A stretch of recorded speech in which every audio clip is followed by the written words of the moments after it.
Hi, and thanks for following me on demo number 3 in the Fleet Management video series. In this video, we are going to configure VMware Identity Broker, also known as vIDB. vIDB is the new identity management solution introduced in VCF 9, replacing vIDM. It acts as a central authentication broker that connects your VCF components such as vCenter, NSX, VCF Operations, and Automation. The main benefit of this solution is the true single sign-on that it provides. So after the user logs in once, stay connected and secure tokens take care of the rest. To get us started, I go into Fleet and under Identity and Access, from SSO Overview page, I select my VCF instance. Configuring SSO includes 3 main steps. The very first thing we need to do is to decide on the deployment type.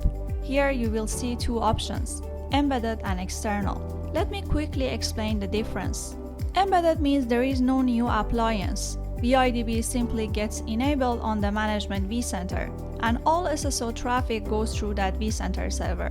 This is simpler, faster, and works great if you are running in a single VCF instance, but you will rely on the management vCenter for SSO function. The next option is external, which means vIDB is deployed as a separate appliance, and the big benefit is that other VCF instances can also use it, and it's more recommended option for bigger deployments. So if you have multiple VCF instances, external option gives you more flexibility. In my setup, I choose embedded. Next, we configure the identity provider, basically who will authenticate our users. vIDB supports modern identity providers like Entra ID, Okta, and Ping, and also directory-based providers like AD and LDAP. For this demo, I'm using AD LDAP. Then I need to enter my directory details. You can let vIDB automatically find the domain controller using DNS. When you enable this option, encrypted connection will be enabled automatically, and you need to provide the root CA of your domain controller. Here I browse and select my root CA. Then you need to choose whether your search attribute is SAM or UPN. In this case, I choose UPN.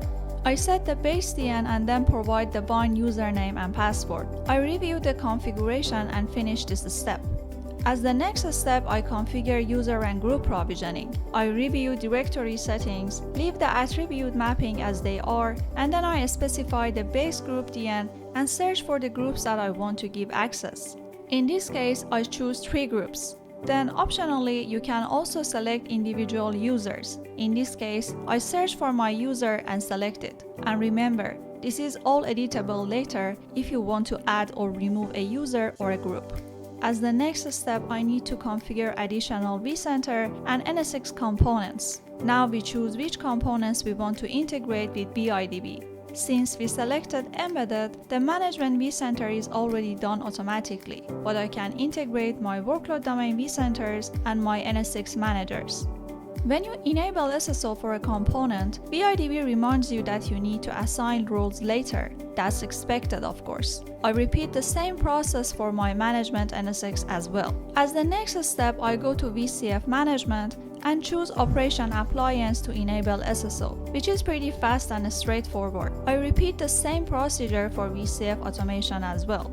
As the next step, I need to set permissions for recently added group in each component, and I start with VCF Operation. I go under Administration, choose Control Panel, and then Access Control, and choose Import from Source. On top, you can see that the import is from SSO, and then I search for the group I want to assign permission to. In this case, I choose my SSO admins and finish the setup. Then you need to assign the correct role and scope and save the configuration, and that's done. The next component I need to set up permission for is NSX Manager. So I log into NSX Manager with local admin. From System, under User Management, under Authentication Provider, I can confirm the Identity Broker is already registered. By selecting Add Role for VCF SSO User Group, I search for my AD group and set the Enterprise Admin role and apply. To test it, I log out and log in with my domain user and everything works as expected. To show you how vIDB works, I go to VCF Operation and click Login with VCF SSO, and it signs me straight in using my token, no password prompt at all. And here is exactly where vIDB shines. As the last step, I set permission in my vCenter. I log in as administrator and navigate to users and groups. And then I add my SSO admin group under administrator group. As the next step, under global permission, I assign administrator role and make sure it propagates to children. To test it, I log out and switch to my SSO user and log back in. As expected, everything works fine. And that's it. vIDB is now fully configured, SSO is working across the environment, and our user can log in seamlessly without re-entering credentials. In the next video, I will show you how to configure vCenter linking. See you in the next video.